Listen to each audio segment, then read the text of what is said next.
restrictions, if the baby, you have to see if there is a tongue tie, or if there is, if the baby is latches good, or is it appropriate? Is there any milk transfer going? So there's a lot of thought process, and that's why the lactation education is very important. The results do take some time, and that scoring must take place in each examination language. So, once the exam is given, people are very anxious to get their results. However, it does take a little bit long. So you have to be a little patient. The IBCLC continues to grow. The number of IBCLCs worldwide has grown by 30% in the last decade. And the last examination, we had a very high passing rate as well. So we have 33,400 IBCLCs in 125 countries, and the exam is given in 17 examination language. So IBCLC recertification. So if any of you in this group have their IBCLCs, and if you wanted to certify, we'll talk about the certification process. You can certify every 5 years, and it's by examination required, which is actually changing in 2022, but it's required through 2021. And then going forward in 2022, there's going to be a self-assessment and focused continuing education. Recertification by SERPs, which is a lot of SERPs, 50 LSERPs, but it seems very small if you do it a little bit at a time every year. So it doesn't add up. So my advice to you will be, don't wait till the last minute. Make sure you get your practice hours in between. So new requirements for those recertifying in 2021 and beyond. There's a requirement of 250 hours of lactation consulting practice, which means, either you're teaching virtually or you're actually getting some sort of help in practice. And also basic life support education, which is your neonatal resuscitation or basic life support, like your heart certification. So that's something that was added this new. So new requirements for those certifying in 2021 and beyond. So this can be a volunteer, a professional, or advocacy, or somebody working for advocacy or writing practice. So there are a lot of options coming.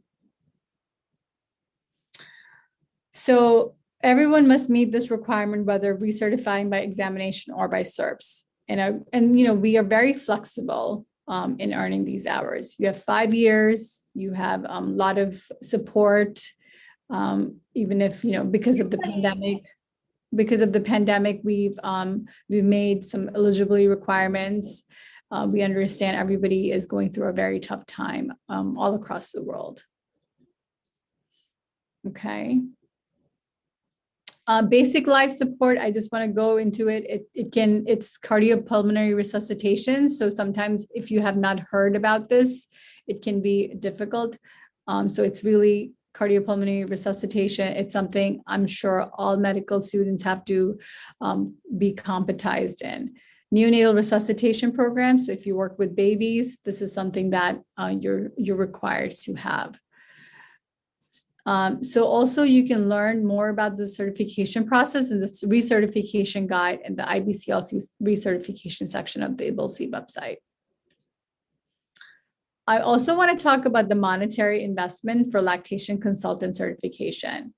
So this is very important to us, and it's our affiliated scholarship organizational called the Monetary Investment for Lactation Consultant Certification, or MILC in short form. This provides invaluable support for examination fees and in some cases other funding. So if somebody is having a difficult time taking an exam and they cannot cover their costs, this is a great way to approach the exam. So it provides financial assistance to candidates and recertifying IBCLCs. So in the last decade, Milk has awarded scholarships to 695 individuals, and that's a big number, in 57 countries and territories, valued at approximately $250,000 USD, which is the United States dollars. And there are general scholarships and 2 other scholarships I will discuss today. So the first scholarship program is the Joanne W. Scott Scholarship. It's also known as JWS. It was created in 2006 to honor IBCLC's founding executive director, who was the Joanne W. Scott. Funds are fund applicants from mother-to-mother support background. The other scholarship is the Emerging Leaders in Lactation. So somebody who's wanting to go into leadership, created in 2017 in the spirit of fostering diversity, equity, and inclusion among the community of IBCLC candidates and future leaders. So this covers not just the expense of the examination, but other expenses as well. Emerging leaders have begun to earn their IBCLC, including individuals in Mexico, the US, and Indonesia. So please, if you want to donate to Milk, and you have friends who are looking to become IBCLCs, learn more about the Milk org at www.milcc.org. You can always donate, and it's also on Facebook. So some of the useful links that I actually talked about today are all on here. So if you want to take a picture of it, you can, or write it down quickly. That's fine too. So, I gave a lot of information about WABA, WHO, UNICEF, all the information's on these links. Okay. All right. So I would like to give a little bit of time. We still have like 15 minutes left. So just a bit more of time and space for questions and answers. And also, please go to iblc.org if you have any other questions about testing, or also about any affiliated scholarship for any Milk things. Okay, thank you. Thank you for the opportunity. Any questions?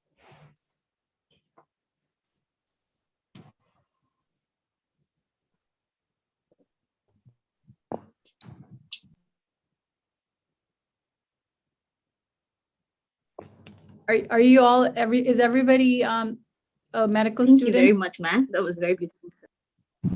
Thank you. Thank you very much, ma'am, for the impact. Yes. I hope the information was useful. Major. It was indeed useful and a very, very impactful section as well. Very good. Okay, so I have a question. It's Adaeze speaking.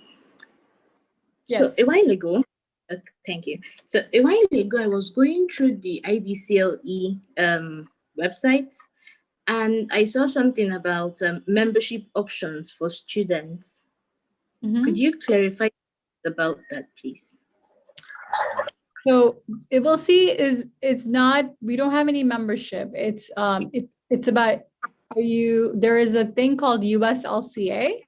I'll write it here. So you can become a member of USLCA.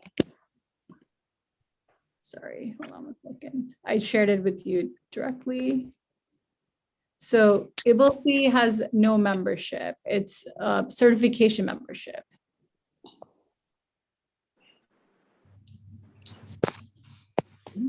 Or was it the IBCLC? I think there's one that has a student membership that says it's like $2 or something. Okay. iblc doesn't have, I'm pretty sure iblc doesn't have a certificate. You're looking for membership. ILCA has membership. So the International Lactation Consultant Association. Let's just see. I can just share with you guys. If you wanted to become members, you can become members through ILCA. which is international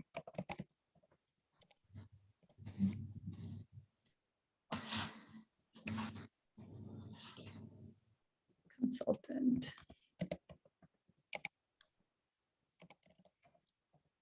And then the other one is USLCA.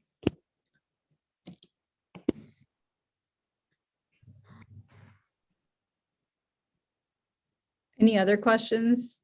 Yes, as far as I know, IBLC does not have a membership. But I could be wrong. I can clarify with our CEO and then I can get back to you. But I'm pretty sure. Any other questions? And USLCA and International Lactation Consultant Associations are really good venues for you to learn more about any other lactation topics. So they're recorded webinars and they have LSERPs. So if somebody is looking to become an IBCLC, you can get your hours through that as well. I hope I was not too fast. I hope I was clear.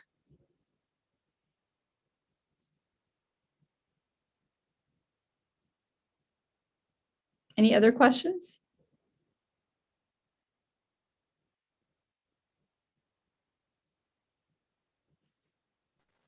Okay. Okay, so if you don't have, go ahead. Yes, thank you very much for the insightful presentation. I'm Richard Opoka from Uganda. I'm a fourth-year medicine student. So from your presentation, you made a point that said that 2/3 of infants are not exclusively breastfed.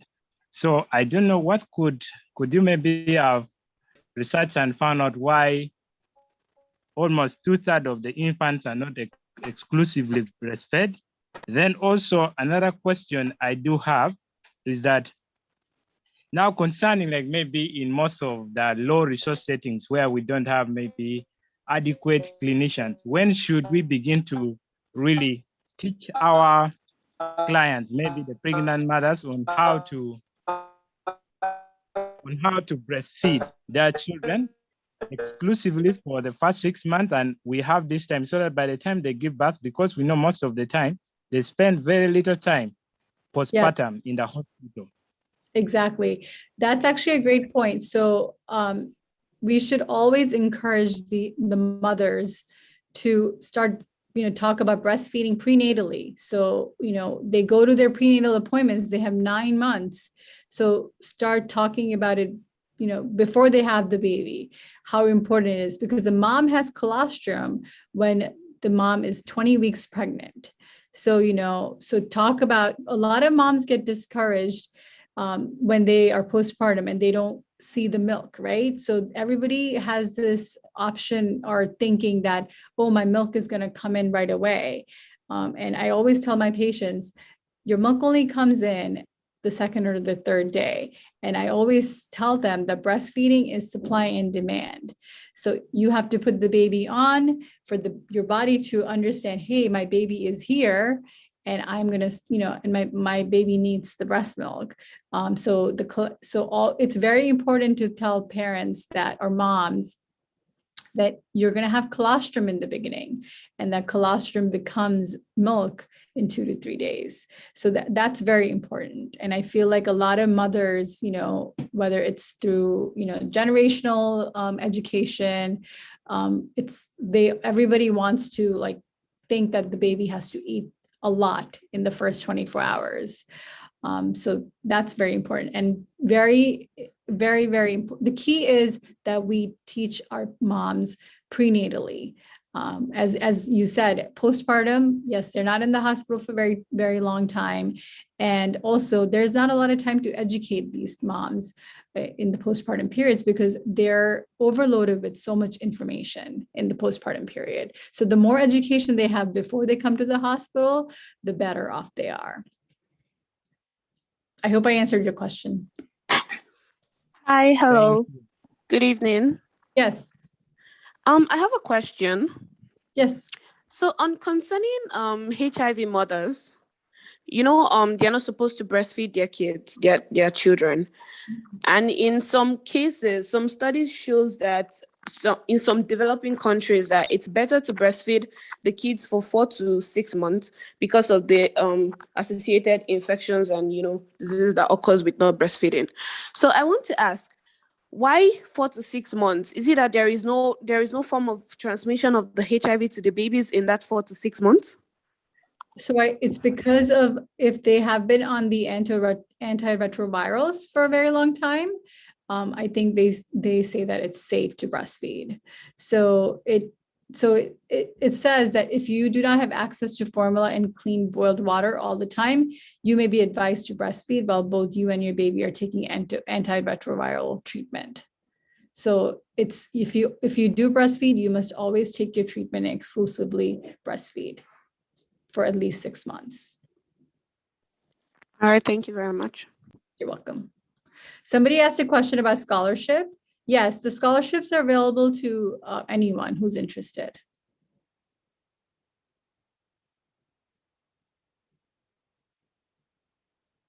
Thank you.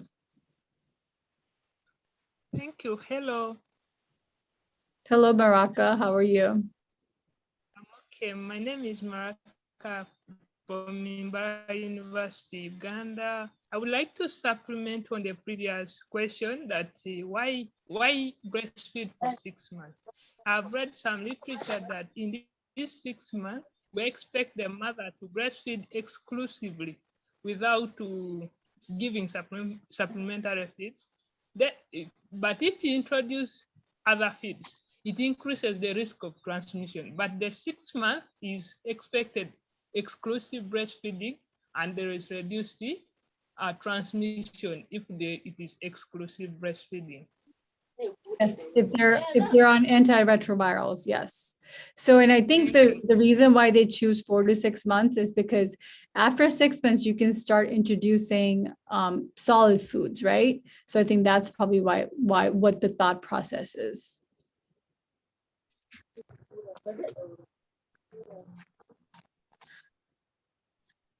Okay, I see that there's a storm, so I thank you for all your time.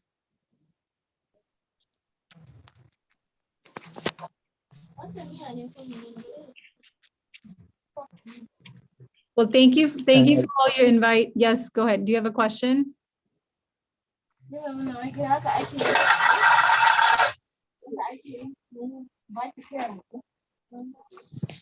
Hello, Ma. I have a question. Hello. Can I go ahead?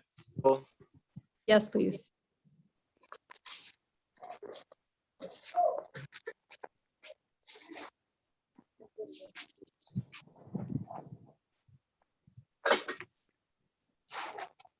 If anybody asked a question, I did not hear. Okay, am I audible? Hello? Yes. Okay. So, Madam, I'm looking at the stats for the number of countries that have adopted the International Code of Breastfeeding and Marketing. And I don't know if to say we still have a long way to go. Mm-hmm. I don't know, what are the reasons why for the limitation in this adoption all around the world, globally? It's capitalization. It's it's a business, and that's why. And people want money, and it's really, it's yes. Some people know it's the right thing to do. However, when formula is the easy way to go, right? It's accessible, and it's there. So that's why. So that's why it's really important to educate mothers before they have the baby. The first time they walk into your clinic and they're saying, hey, I'm pregnant. And,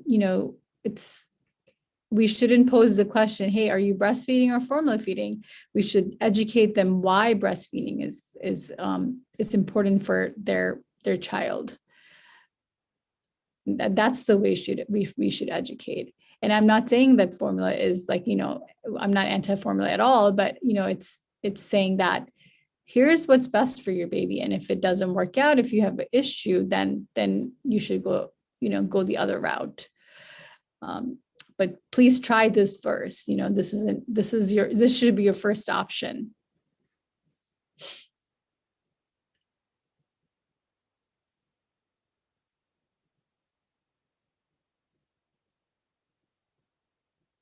Okay. Perfect. Thank you very much, man. It's been a wonderful session. Thank you so much. Welcome. Hello. Yes. Hello. We can hear you. I'm Adson Tumuhimbise from Uganda. Thank you very much for the presentation. But I have a concern. In our culture, the breast is regarded as a private part.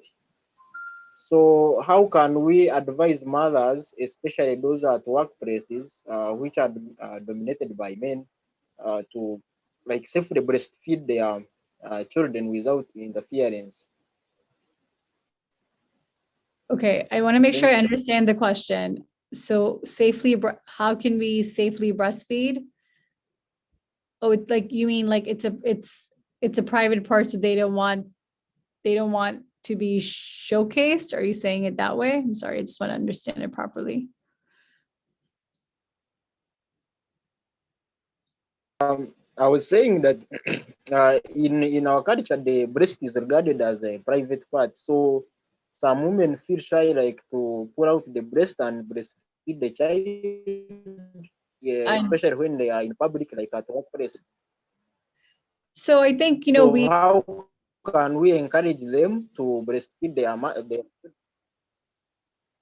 Yeah, so I think, yes, you can breastfeed in public, but there are so many, you can always give them the option of having a cover over, right? So it's not like you can always cover your body while you're breastfeeding. It doesn't have to be out in the open. You can do it modestly. So I think we need, that culture we need to empower women, and we need to have these supplies, either whether that's a cover up or, or maybe give them like a private, wherever they are. Let's just say they're outside, but have like breastfeeding friendly rooms where they could actually go and breastfeed their babies, even if they're outside. Like, for example, an airport, right? Airport, if you have noticed, there are breastfeeding and pumping rooms. So the mothers who are traveling with their breastfeeding children can actually have that opportunity to breastfeed.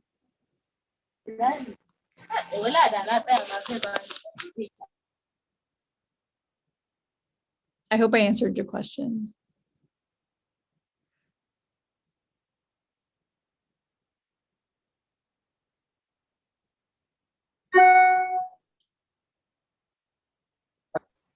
Thank you very much.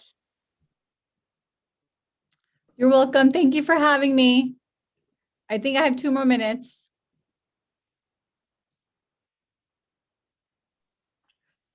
Hello, ma. You can hear me.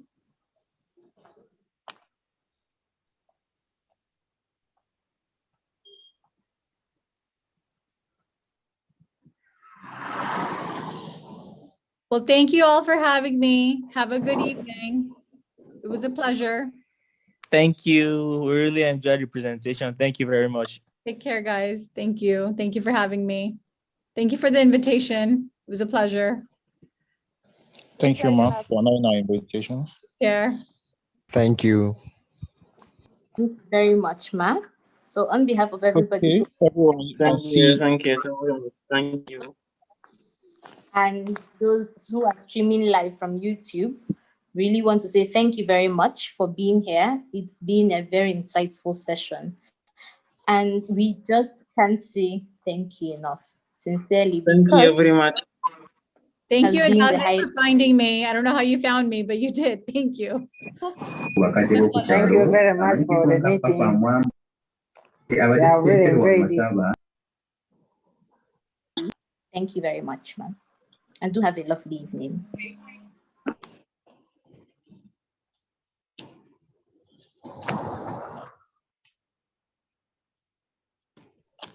Okay, everyone, before you go, there's a form that has been posted in the chat room. Please do just diligent to click on the form and fill in the details so we can find a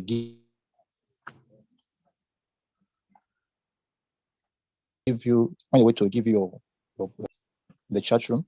Please go in there, click on there's a link there. Go in there, click on the link so that you can fill in the form and your certificate of participation can be sent across to you. So thank you for availing us this, for giving us your time, for coming to this webinar. We know that you have learned a lot.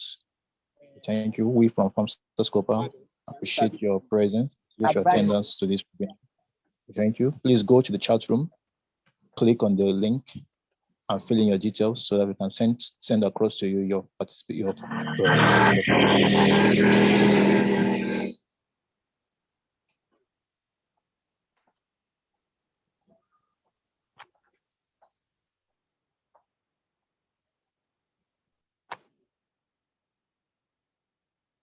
Please don't leave without clicking on the link. Please click on the link, fill in your details so that we can send your certificate of participation across to you.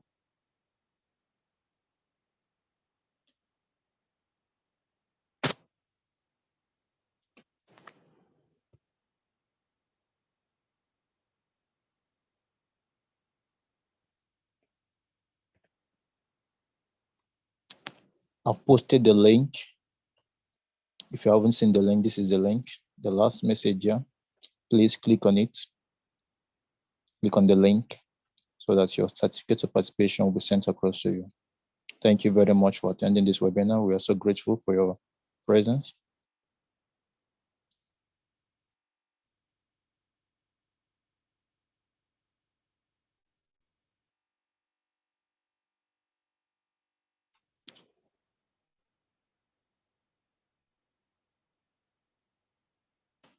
Please don't leave without clicking on the link.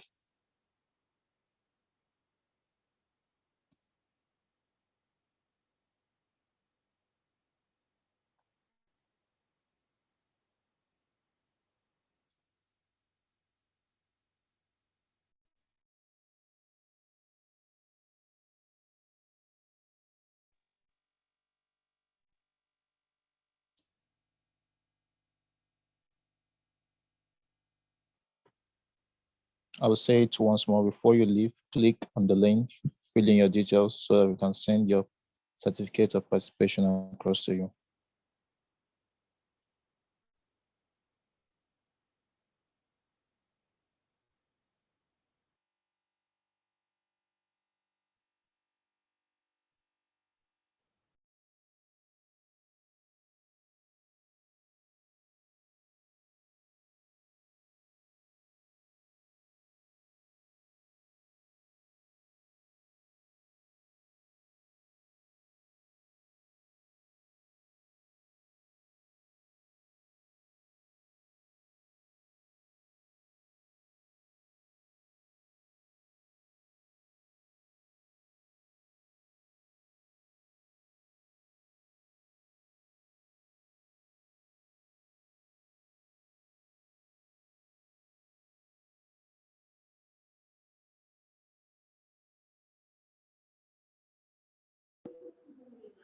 Hello, everyone. Just to be clear, please, before you leave, kindly fill the form. It's what we're going to use to send out your certificates, please.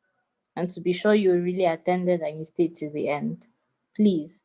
And I really want to say thank you. This is me, Adaeze Ozoagu. It's in the chat box, please.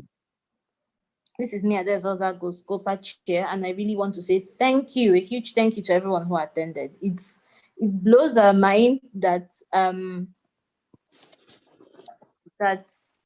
sorry, let me send this link again. It blows our mind the way that, you know, we really you can put your video on so that we see you. Sorry, it's like I said, there's a storm over here, and so the power is out.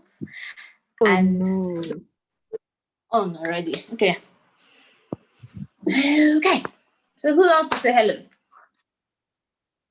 Okay. Oh, it's more like it. Hi. So not to burn everybody's data, I will be putting my video off. So thank you very much for. I want to ask a question. Sure. Those that joined via YouTube, how will they get their link? So the link is being sent to YouTube. So those who are there would be able to join. Will be able to fill it. All right. Thank you. Thank you, ma'am.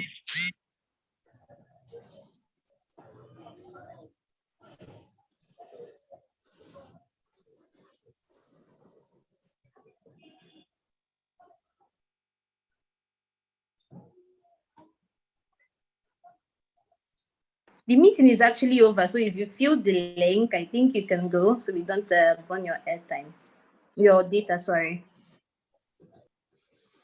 You feel free to leave. We're just trying to hang on so that others can fill up. That's all.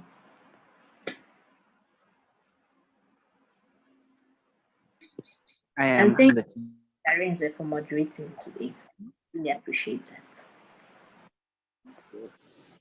You're welcome.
Sorry everyone. If you're on the YouTube page and you're still there, I found that people can't click the link. That means they can't use it. If you can, please come over to Zoom. If you can, there's enough space now. Sorry about the space thing. We didn't really know we'd have this much population. So if you would be kind enough to come over here, the link is here so you could feel it. Apparently, people can't click on it from YouTube, and I really, really apologize about that. I'm very sorry.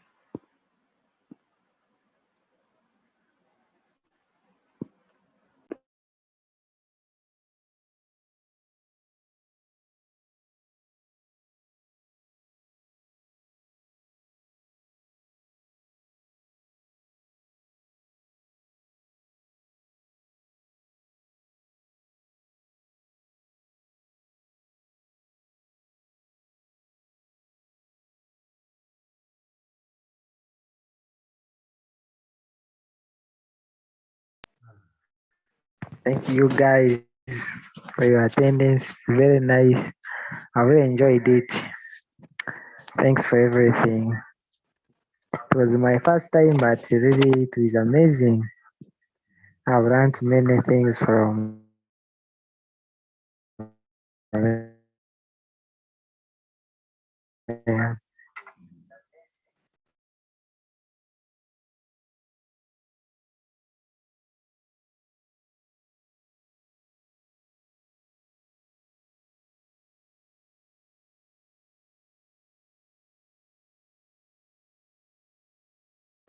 The link is both here in on Zoom and is also there on YouTube. So wherever you are, please click on the link to get your certificates, please. Don't forget to fill in the forms, please. It's the only way to really guarantee that you were part of the session and you stay till the end.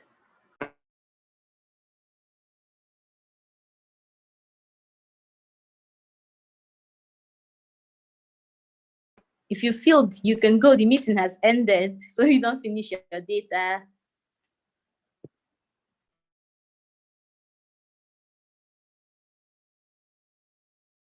Oh, and thank you. I heard somebody make a comment. Thank you. I'm really glad you learned a lot from it.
Okay, so has everyone filled in the link? Should we end the meeting?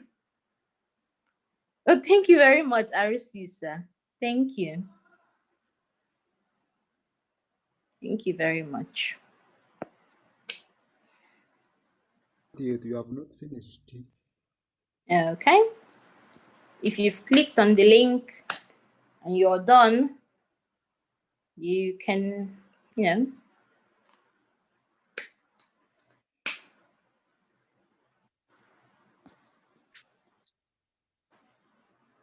Or did you run from there?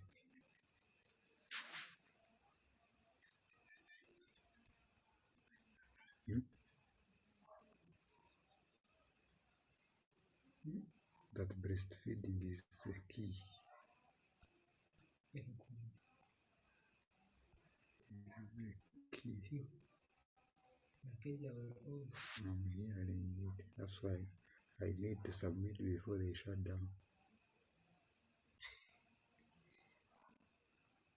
Okay, you guys, are you still there? It was a wonderful talk today. I really enjoyed it. Yes, I'm fine. I'm fine, Janet.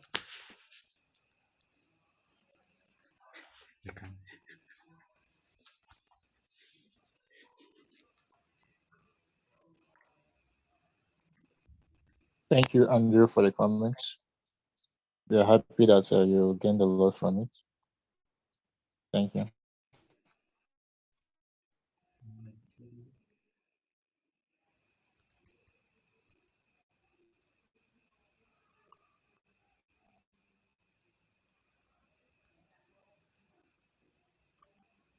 Okay, but just to say this, World Breastfeeding Awareness Week hasn't ended from SCOPA. We have other activities lined up from 3rd, 4th, 5th, 6th, and we're going to end on the 7th. So please join us as we continue the journey, towards towards improving healthcare in Africa. Truth is, we are not doing this for publicity or anything. We really want to make sure that in the long run, people have the right tools they need to make the right decisions and be the change they want to see in the world. So I think that's all from me. If every other person is done, don't know, could say, then we can leave. It's not like I'm eager to leave, but I just don't want to keep people hostage.